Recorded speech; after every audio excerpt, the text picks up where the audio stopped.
आताच्या क्षणाची मोठी बातमी. हो, मोठी बातमी समोर आलेली आहे. काय आहे मोठी बातमी सांगतो सर्व. लाडक्या बहिणींसाठी आहे. लाडक्या बहिणींसाठी लाडकी बहीण योजनेसंदर्भात सर्वात मोठी अपडेट. हे बघा, जेव्हा आपण हप्ता येतो तेव्हा तुम्हाला मोबाईलवर मेसेज येतो, बरोबर ना.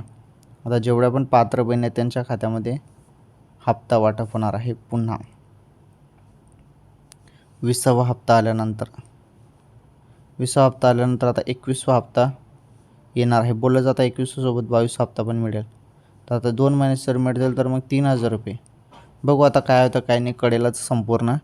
परंतु 2 महिन्याचे तुम्हाला 3000 रुपये मिळतील का, हा सर्वात महत्त्वाचा प्रश्न आहे. बघू आता समजेल सर्व काही. परंतु चर्चा भरपूर आहेत. मागच्या वेळी पण असं चर्चा झाला, परंतु एकच हप्ता आला होता. त्यामुळे यावेळेस पण एकच हप्ता येऊ शकतो. 15 ते 20 एप्रिल दरम्यान हप्ता येऊ शकतो लाडक्या बहिणींनो.